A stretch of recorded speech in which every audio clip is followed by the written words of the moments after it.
Ya. Oke. Ya. Assalamualaikum warahmatullahi wabarakatuh. Anda bersama Kanal Kong melihat hidup dari sudut yang berbeda. Malam hari ini tamu kita istimewa dari Banten, dari Serang. Beliau adalah dulu tahun yang lalu menjabat sebagai Presiden Taman Bacaan Masyarakat Forum Tempat. Ya pernah berkunjung ke Jember lah. Ya. Dan Kampung Baca itu sangat beruntung ya. 2 presiden pernah ke sini. Presiden hebat, tempatnya tersembunyi tapi dikunjungi 2 orang presiden. Yang pertama Presiden Golagong, yang kedua Presiden Firman. Alhamdulillah. Sekarang sudah demisioner. Entah lagi nanti. Iya, nanti ganti Presiden OPEC, nanti tak paksa nanti. Baik, Mas Firman, mungkin silakan menyapa teman-teman lewat screen Anda, silakan.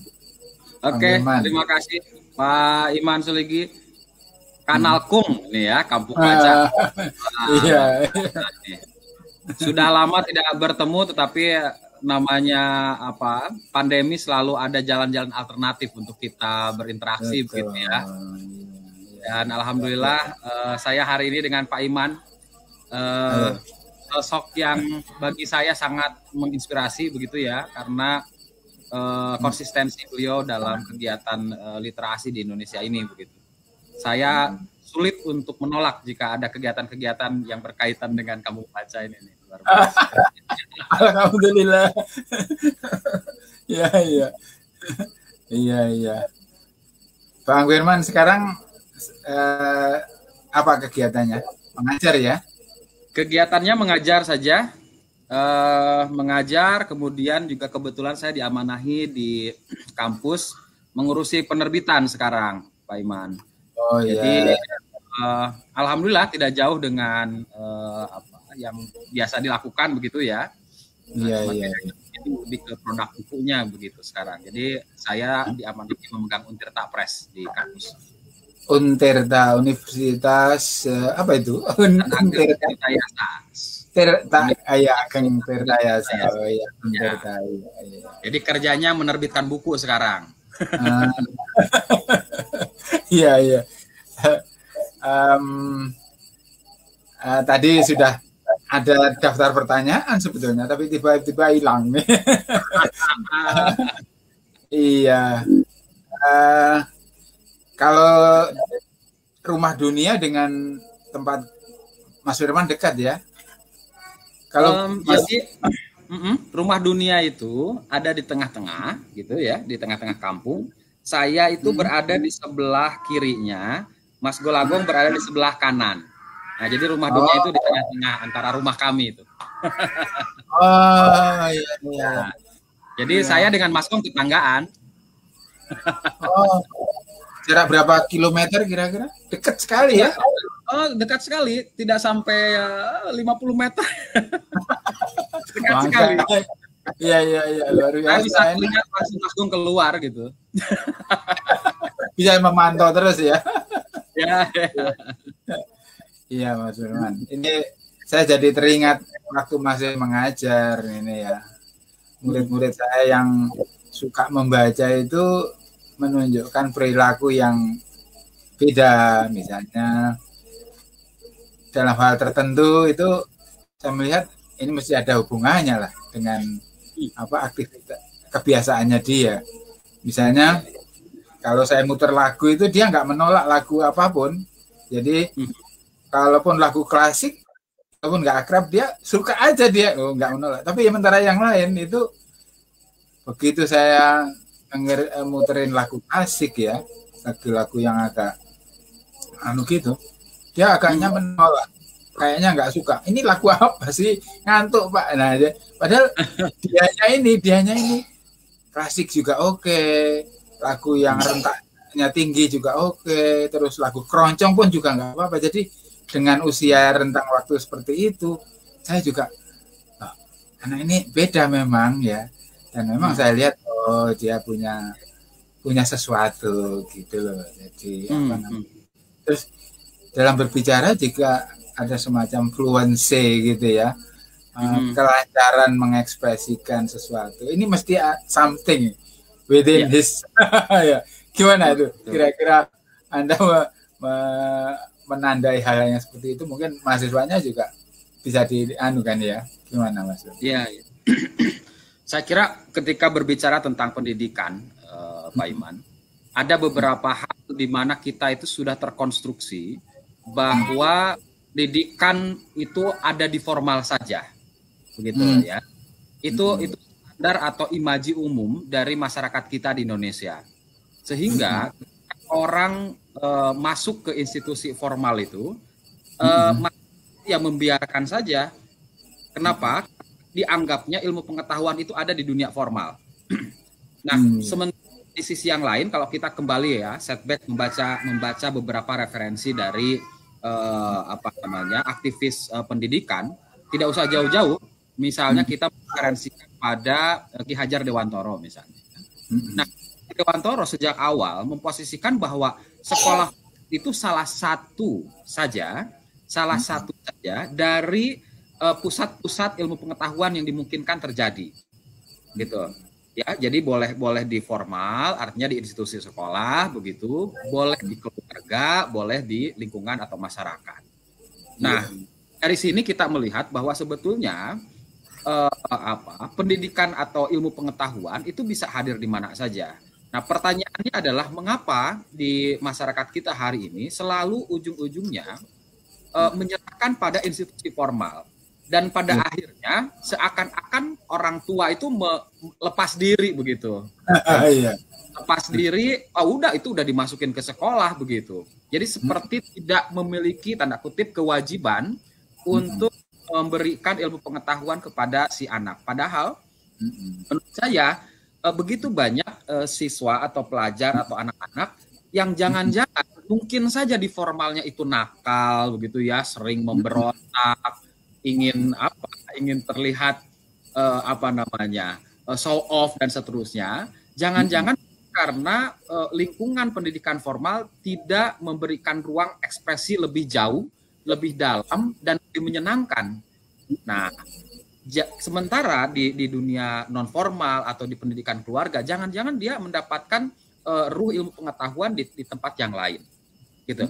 Nah, maksud saya menjelaskan ini bahwa ternyata pada akhirnya begitu siswa atau pelajar atau masyarakat pada umumnya sekalipun itu bisa mendapatkan ilmu pengetahuan di mana saja, termasuk juga dalam tanda kutip kemerdekaan belajar yang sekarang diusung sebagai slogan di Kemdikbud begitu, harusnya memberikan ruang bagi peserta didik untuk memilih ilmu pengetahuan yang ekspektasi yang diharapkannya begitu. Nah, saya kira semoga saja sih dengan perubahan paradigma sekarang anak-anak bisa lebih nyaman begitu ya untuk memilih apa yang dia sukai. Dan saya kira paradigma itu sedang terjadi hari ini. Dulu misalnya cita-cita anak-anak itu standar begitu ya, dokter, polisi, kemudian guru begitu ya. Nah, sekarang mereka mulai memilih cita-cita jadi YouTuber gitu ya. Betul. Bahkan hal-hal yang ya tentu tidak terduga oleh cara berpikir kita yang memang sedikit konvensional begitu ya. Pak Iman, ketika ada paradigma anak-anak yang berbeda gitu diberikan musik, ada yang menolak tapi juga ada yang membuka diri begitu, karena setiap orang punya minat aksesibilitas ilmu pengetahuan yang berbeda-beda begitu. Kalau menurut saya gitu ya. Dan minat itulah yang kadang-kadang dilumpuhkan sendiri oleh institusi yang mendominasi. Salah satunya adalah kehendak tua misalnya, kehendak lingkungan, bahwa jadi tentara itu jauh lebih bright future gitu loh. Dan menjadi muslim itu Anda siap-siap jadi miskin misalnya. Iya. Atau menjadi perupa bukan pilihan yang menarik misalnya. Nah, saya kira harus kita dekonstruksi bahwa yang akan mendapatkan ilmu pengetahuan si anak dan mereka nyaman dengan situasi itu, ya kewajiban kita adalah mendukung, mensupport sepenuhnya apa yang diharapkan oleh si pembelajar itu. Mungkin itu. Ya. Jadi ya ini juga pengaruh keluarga bagaimana memfasilitasi anak dengan sesuatu yang tidak hanya fisik. Misalnya kalau dia makannya 3 hari sudah cukup, 3 kali sehari sudah cukup, kue dan tapi di luar itu kayaknya memang harus mendapat perhatian serius ya. Cuman apakah itu sudah menjadi sebuah perhitungan, sudah diperhitungkan bahwa mungkin pada sebagian keluarga yang menyadari itu, dia selain itu juga memikirkan nanti apa-apa seperti itu. Nah ini saya merefleksi apa yang terjadi di keluarga saya waktu kecil ya, karena selain bertani, orang tua saya ini juga punya saingan menjadi agen koran dan pengurus koperasi gitu kan. Jadi setiap hari otomatis ada koran, ada ini, dan kalau pulang dari rapat di koperasi itu mesti membawa buku bekas, majalah bekas dan sebagainya, ditukar dengan koran bekas kan. Dan itu ya akhirnya menjadikan atmosfer itu ya pembelajaran yang tidak formal ya, karena membaca pun tidak disuruh ya. Tapi kalau sudah ada, masa kita abaikan seperti itu kan? Ya. Ya, saya kira lingkungan itu akan sangat mendukung begitu ya. Walaupun di dalam beberapa hal, katakanlah kalau berbicara tentang atmosfer keluarga, itu menjadi tantangan tersendiri begitu ya. Saya kira Pak Iman cukup bersyukur ketika keluarganya misalnya memang mengakses koran dan seterusnya begitu. Tapi kalau bicara keluarga secara umum di Indonesia, menurut saya memang perlu ada penguatan tertentu begitu ya. Apalagi misalnya dengan kondisi pandemi sekarang begitu ya, di mana setiap orang bekerja dari rumah dan seterusnya, ternyata ketika kita di rumah pun kita kadang-kadang abai begitu ya dengan apa yang sedang dikerjakan oleh sang anak, padahal itu juga menjadi bagian treatment tersendiri dengan kondisi COVID-19 sekarang itu. Jadi menjadi ujian sama sebetulnya begitu ya. Itu secara fisik kita lebih dekat memang dengan orang-orang di rumah, tetapi dalam kondisi yang lain saya kira kita juga harus merekatkan lagi urusan-urusan yang sifatnya psikis begitu. Dan jangan-jangan Tuhan memberikan ruang pandemi itu hari ini begitu supaya kita lebih dekat dengan keluarga kita lebih untuk lebih intens lagi dan seterusnya. Betul. Iya. Dan terkait dengan tema kita malam hari ini yang mencoba menyambungkan antara imajinasi dengan literasi, itu saya teringat. Ini temanya luar biasa. Aku mikir apa bisa nanti saya bertanya. Kadang-kadang cuma mikir elaborasinya kan rumit juga ya. Tapi gini, saya ingat ada quotes dari Einstein itu yang mengatakan imagination is more important than knowledge, ya toh? Ya. Nah, lalu disinilah bahwa kenapa dulu kita menempatkan mungkin sampai sekarang juga seolah-olah bahwa matematika lebih penting dari menggambar, kan gitu ya? Iya. Kemudian terus ya seperti itu, seolah-olah menggambar itu hal-hal yang sepele, kerajinan tangan yang memainkan tanah liat dengan ini, lalu bermain bertualang itu lebih kayaknya hanya petualangan yang menghabiskan waktu, sementara membaca itu hanya semacam pekerjaan menghabiskan waktu gitu. Menghabiskan waktu. Nah, yang tidak kita sadari bahwa dari membaca itu kan kita sedang membangun dunia kedua di dalam Ya. imajinasi kita gitu loh. Saya pikirkan iya ya, gitu. Saya lebih suka membaca buku-buku cerita kan begitu ya. Ya, begini Pak Iman, kalau kita kembali pada ranah agama kita, begitu, saya terutama kita Muslim, apa yang kita mau mulai itu selalu dimulai dari niat. Bagi saya niat itu imajinasi sebetulnya, karena belum terjadi. Kemudian justru imajinasi itu selalu penting. Kenapa? Karena itulah yang kemudian memastikan bahwa kita itu tujuannya pengen ke sana, tapi kan belum terjadi. Itu kan imajinasi sebetulnya. Jadi niat itu segala sesuatu dimulai dari niat, karena justru harus ada imajinasi supaya apa? Ya, jalan yang akan kita tempuh itu menjadi lebih konkret begitu. Jadi pikiran kan butuh dikonkretisasi gitu ya. Butuh stimulasi, butuh diberikan nutrisi literasi. Jika tidak, saya tidak terlalu sepakat dengan istilah biarkan mengalir begitu ya. Itu misi imajinasi.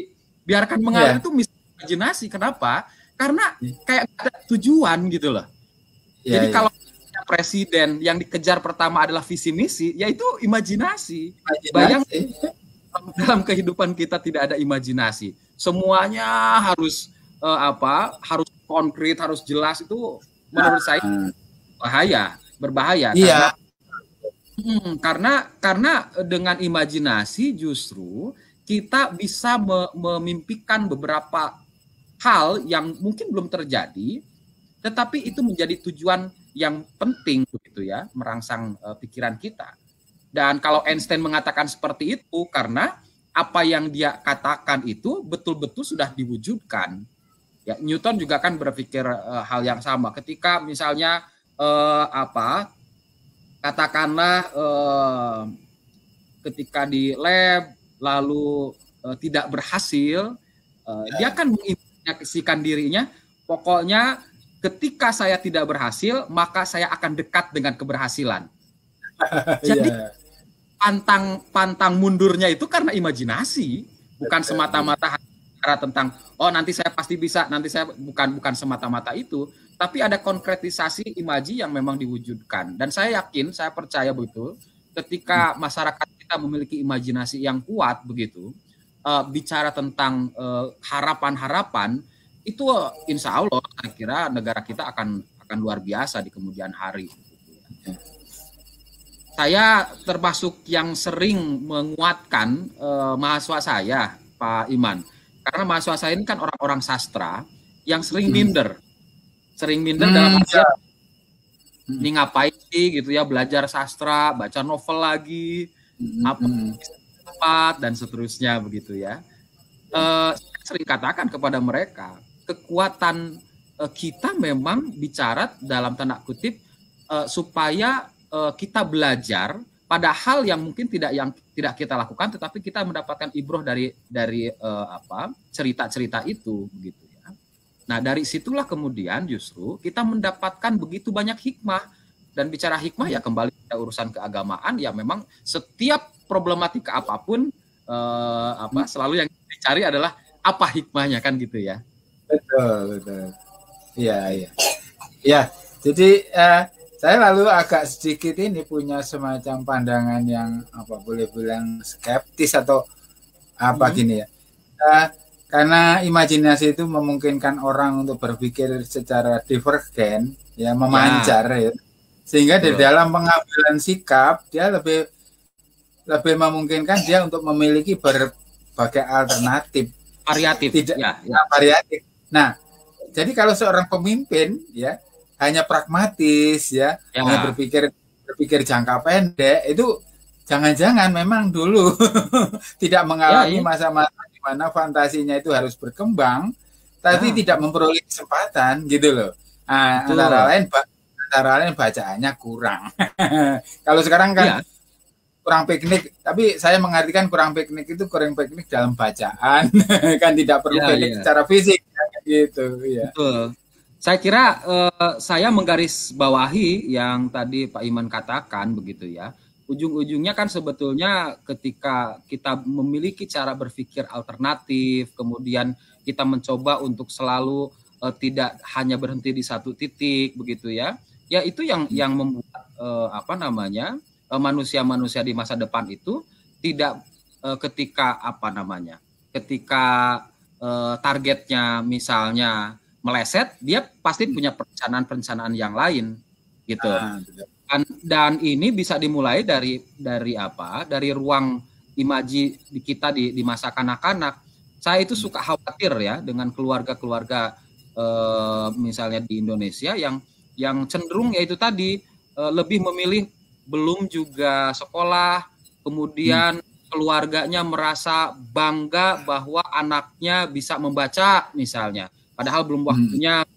Karena kan kontestasi manusia itu selalu ada step by stepnya. Kenapa para perupa dan psikolog lebih berbicara bagaimana justru anak-anak itu memang ruangnya berimajinasi di masa-masa itu yang menghalangi mereka ketika menggambar gunung, gambarnya gunungnya merah misalnya, nggak perlu kaget gitu, nggak perlu kaget. Yang mengerikannya gini Pak Iman, ketika kita kecil kita sudah dikonkretisasi oleh cara pandang manusia, maka ketika misalnya diminta untuk coba gambarkan pemandangan begitu, yang ada dalam mindset kita itu cuma satu, gunungnya dua, di tengah ada matahari, ada sawahnya, jalannya, itu terkonkretisasi itu hanya satu titik itu. Iya. Apa miskin imajinasi kita begitu ya? Gitu takut untuk memastikan bahwa pemandangan itu tidak hanya gunung gitu. Intervensi orang tua bisa berbahaya sebetulnya dalam beberapa hal gitu ya. Iya, saya pikir itu pendekatan yang kurang tepat karena mungkin guru ya tidak punya basis pendidikan seni rupa ya, sehingga mengenalkan menggambar itu sebagai cara dia untuk menggambar perspektif. Jadi jalan makin ke sana makin kecil kan begitu kan, jalan layang makin kecil hilang di balik gunung. Nah itu diwujudkan dalam gambar seperti itu, kemudian lalu menjadi semacam stereotip salah seperti itu. Stereotip terus isi kan gambar gitu seperti itu. Sehingga daun mesti hijau, padahal anak bisa protes tuh, ini saya kemarin lihat daun puring itu kuning tapi gurunya jadi lalu ada kriteria baik buruk mirip dan tidak lah, seperti ini kan. Keunikan individu itu yang tercermin dari ekspresi anak itu tidak mendapat tempat gitu, sehingga anak-anak ya seperti itu gitu. Iya. Lalu tadi kalau saya pikir karena imajinasi itu kan berkembang waktu kita membaca itu yang berupa teks ya, kemudian di pikiran kita menjadi gambar, visualisasi dan fantasi dan sebagainya. Sekarang dengan media yang ada sekarang yang semuanya sudah nampak, bahkan suaranya juga kecuali baunya. Jadi kalau kita nonton audiovisual kan suara ada, gambar ada, tetapi baunya nggak bisa ya, kecuali kalau HP-nya hangus ya baru nanti ya. Baunya juga beda. Baunya juga beda. Nah ini makin susah juga ketika kemampuan berfantasi, berimajinasi diredusir ya dengan makanya kembali lagi aja buku tetap menjadi satu pilihan ya. Di samping itu juga tidak perlu dicas, kehabisan baterai dan sebagainya. Betul. Ya. Kalau di kampus gimana? Kampus gimana? Di kampus Ya, sebagian kan di kampus itu juga dunia birokrasi gitu ya. Kadang-kadang imajinasi kita liar, keinginan atasan berbeda begitu. Begitulah hidup. Iya, iya, iya. Nah, itu tadi kan gini, kenapa apa namanya mengapresiasi ide orang susah juga ya misalnya ya. Nah, karena imajinasi itu juga memungkinkan orang mengembangkan empati tuh. Betul. Empati betul. Ya, sehingga ketika orang itu bisa menempatkan diri pada perasaan apa yang dirasakan orang lain, maka otomatis dia memiliki empati. Betul. Saya pikir begitu. Jadi kalau kita sering baca novel itu kan kita sedang berempati pada tokoh-tokoh yang seperti itu. Gitu.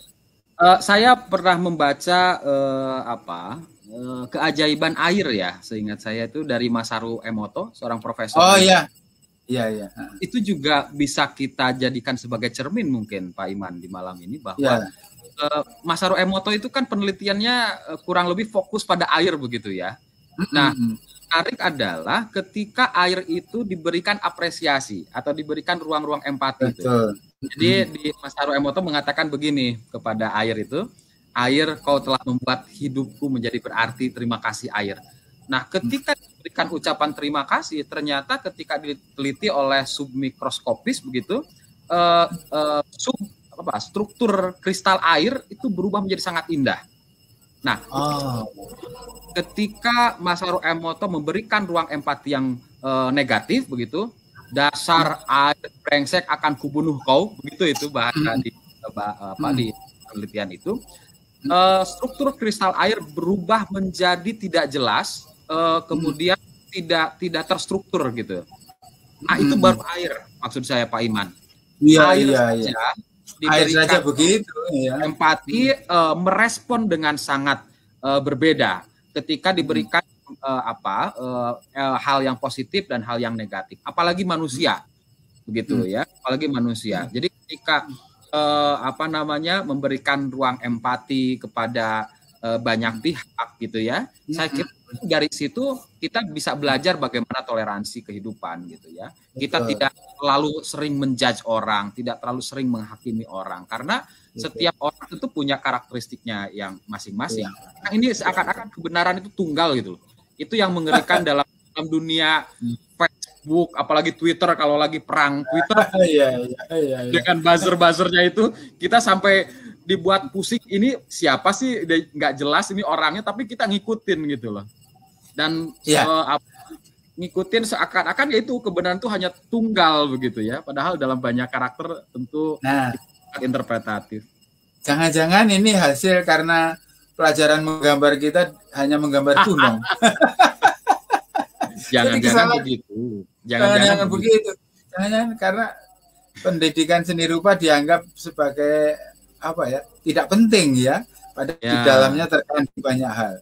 Saya punya cerita cerita yang nggak tahu gimana ya, tapi ini terjadi waktu beberapa hari yang lalu ya. Ini mungkin fantasi saya saja ya.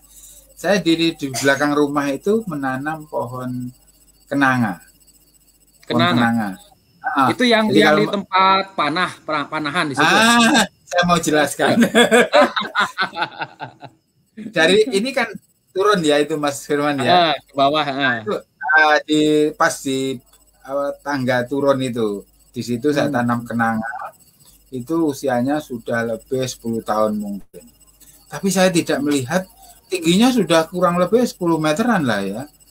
Tapi bahkan sudah pernah saya potong itu karena terlalu tinggi. Saya potong, sekarang tinggi lagi.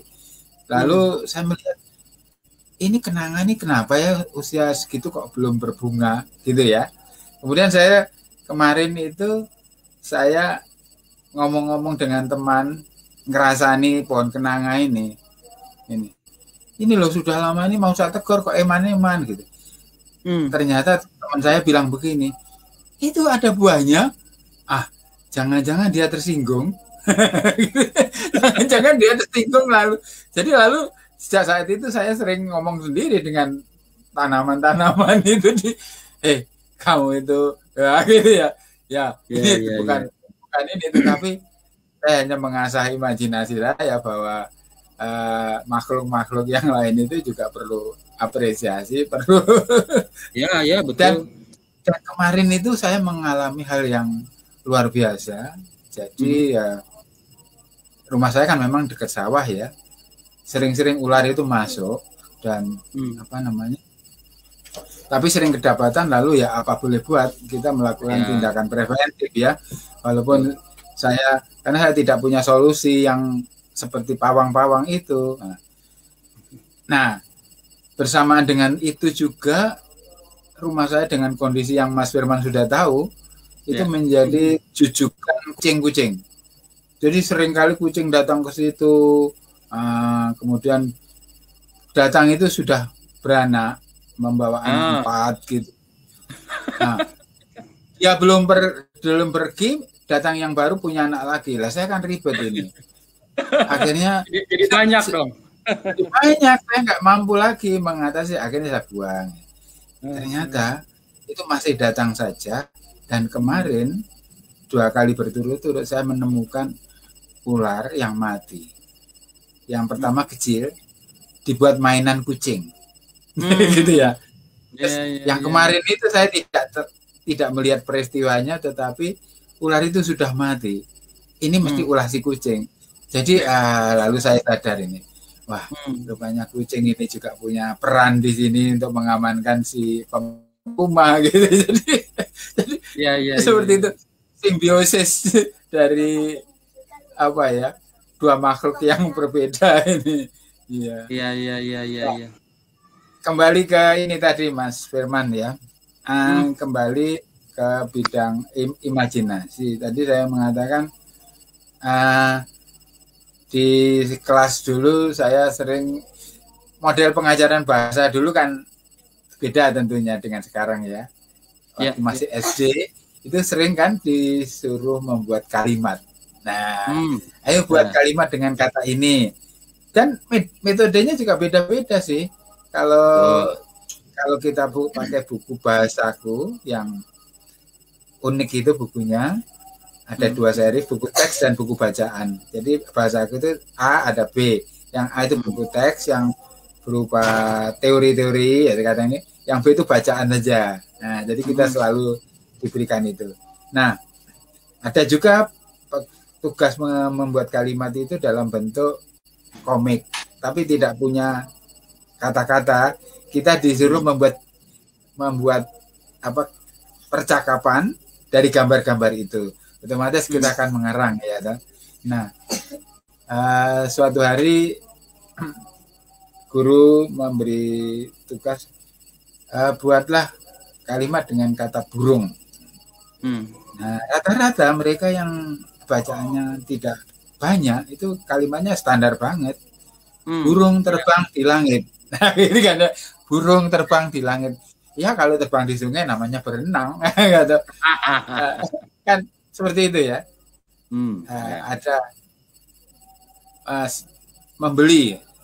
Ali membeli paku di toko besi. Ya sudah, kalau di toko buku tidak bisa beli itu kan. Kalimat-kalimat itu standar cermin dari apa keterbatasan anak dalam hal berimajinasi dan kosakata. Nah, tetapi anak yang cerdas dia bisa membuat sebuah modifikasi ya, dari kalimat itu menjadi sesuatu yang lebih berbunyi kan gitu. Ya. Dengan mengepakkan sayap tinggi-tinggi burung itu kemudian panjang kalimatnya. Jadi sebetulnya literasi juga memberikan kemampuan ini kan ya, bahasa kepada betul. Yang saya temukan sekarang untuk mencari quotes di medsos di YouTube di Google, saya sulit menemukan quotes yang imajinatif dari para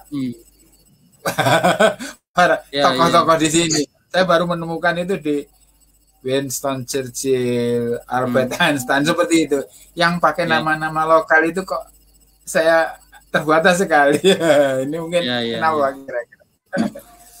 Saya ingin mengatakan begini, Pak Iman, bahwa bahasa itu juga bagian dari kecerdasan, begitu ya. Kalau kita merefleksikan kepada Howard Gardner misalnya, bahwa ya bahasa itu bagian dari multiple intelligence, begitu. Intelligence, sehingga orang yang memakai bahasa dengan keunikannya, dengan mencoba membuat divergensi dibandingkan dengan cara berpikir secara umum, itu karena dia cerdas, begitu. Jadi melihat misalnya ada begitu banyak orang yang dia piawai sekali menulis, senang untuk berinteraksi, di situ bagian dari kecerdasannya. Mungkin saja dia lemah di urusan matematika atau sains, ya, tapi dia cerdas dalam mistik. Saya kira ya disitulah bagaimana kecerdasan itu memang terbagi-bagi, begitu. Nah, yang rumitnya adalah ketika justifikasi bahwa ilmu eksak itu jauh lebih dianggap cerdas dibandingkan dengan ilmu-ilmu non eksak, gitu. Yang terjadi apa? Akhirnya tidak ya dua-duanya jeblok di urusan PISA kita, gitu. Karena kita tidak dibiasakan, pembelajarannya tidak dibiasakan untuk memahami, tetapi untuk menghafal, untuk mengetahui semata, begitu. Ketika kita diberikan teks yang lumayan panjang, siswa kita terutama usia SMP, begitu, itu betul-betul kesulitan untuk memahami teks. Makanya kenapa saya kira ujian nasional sekarang diganti menjadi bagian dari asesmen literasi, begitu, termasuk literasi sains dan tulis. Ya, saya kira ini sudah benar cara berpikirnya. Karena apa? Karena problematika besar dari pendidikan kita ada di ruang-ruang itu, walaupun tidak menafikan ilmu pelajaran yang lain, gitu ya. Tetapi memang urusan membaca di usia SMP menurut penelitian PISA, begitu, memang masih sangat di rata-rata. Jadi memahaminya itu, kalau menghafal kita jauh.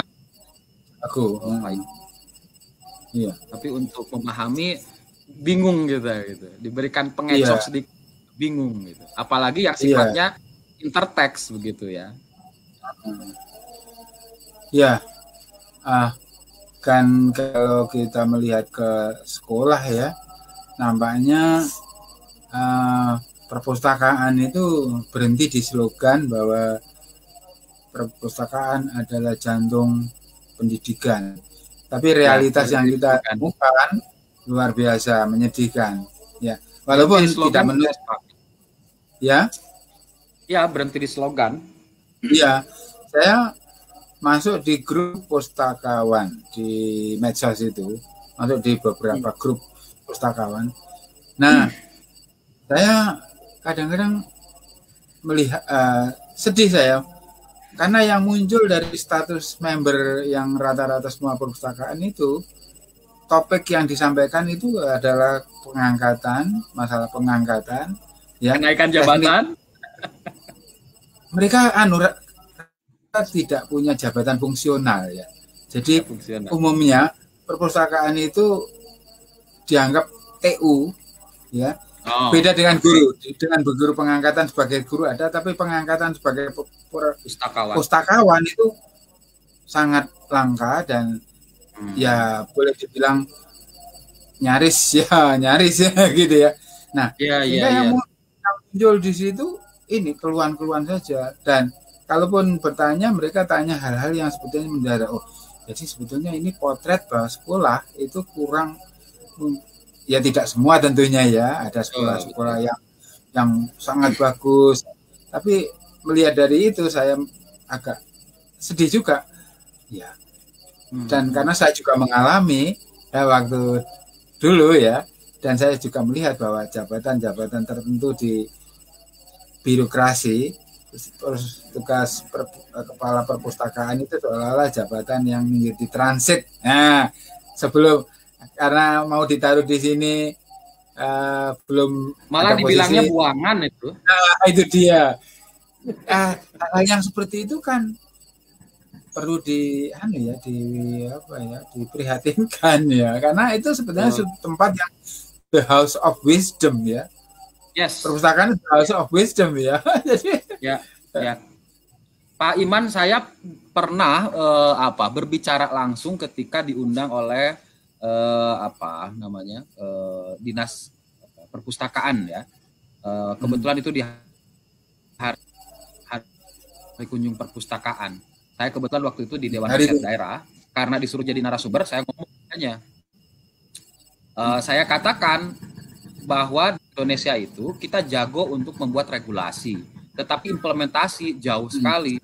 Misalnya, bagaimana mungkin misalnya kita ingin perpustakaan itu baik ketika kepala perpustakaannya itu dokter gigi begitu. Jadi di Banten itu pernah ada kepala perpustakaan dokter gigi, serius itu. Kenapa? Karena dianggap buangan itu dia tidak well perform sebagai dokter. Kemudian dia dipindahkan jadi kepala dinas perpustakaan. Dan saya katakan di depan gubernur waktu itu, ini apa yang harus kita lakukan? Kita senang dengan dunia literasi, gegap gempita berbicara tentang perpustakaan dan seterusnya sebagai jantung pendidikan itu tadi, tetapi diimplementasinya kepala dinas perpustakaan itu dokter gigi, saya bilang gitu. Nah itu hal yang sengaja memang saya lakukan supaya memahami bahwa menjadi seorang pustakawan, kepala perpustakaan, harusnya betul-betul orang yang memahami itu, gitu ya. Yang kedua terkait dengan bahwa pustakawan itu dianggap sebagai orang buangan dan seterusnya. Ini stigma yang harus benar-benar kita lawan gitu ya. Bukan hanya harus kita lawan. Saya justru ketika selama menjadi pengelola TBM, pegiat literasi, saya menemukan ruang-ruang wisdom itu. Begitu. Materi lah punya keterbatasan begitu ya. Tapi apa yang lebih luas jangkauannya selain bicara tentang kebijaksanaan?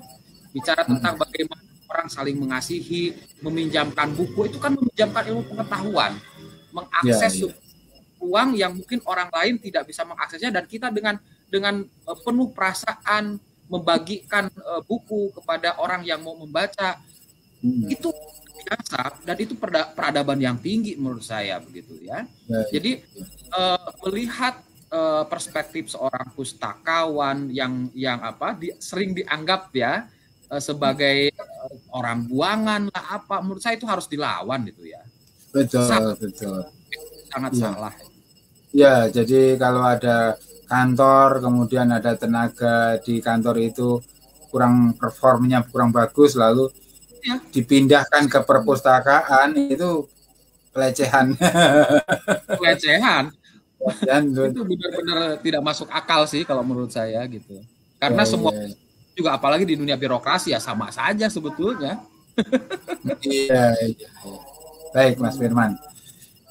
Ini untuk mengakhiri pembicaraan kita ini tidak terasa ya Pak Iman ya.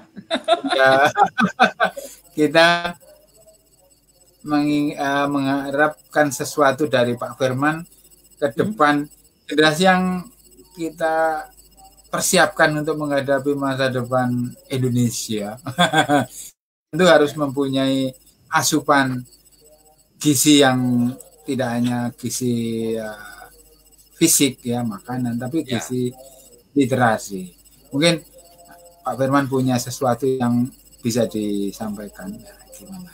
Ya. Saya pikir peran taman baca dan sebagainya itu kan ya perlu diperhitungkan, apalagi dengan ini Merdeka Belajar itu sebenarnya peluang bagi banyak kalangan untuk bersinergi lah begitu ya. Gitu. Gini Pak Iman, dunia berubah ya.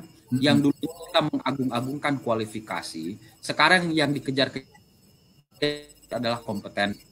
Ya. Profesor doktor itu hanya, tetapi kompetensi itu akan sangat dikejar-kejar oleh orang lain sekarang itu. Saya punya teman, dia seorang penari, tapi karena tidak memiliki sertifikasi kompetensi tertentu begitu, dia tidak memperlihatkan kehebatannya menari di luar negeri itu. Nah artinya saya kira kualifikasi itu mau sarjana, mau magister atau doktor itu gampang kok, tinggal kuliah aja. ada masanya itu bisa dikejar. Tetapi kompetensi, kesungguh-sungguhan dalam satu bidang tertentu itu yang saya kira sekarang sedang dicari-cari. Ya, kalau misalnya kita ke Google misalnya sudah tidak ditanya lagi tuh kualifikasinya, gitu. Tetapi apakah Anda mampu nggak bekerja di bidang ini, gitu.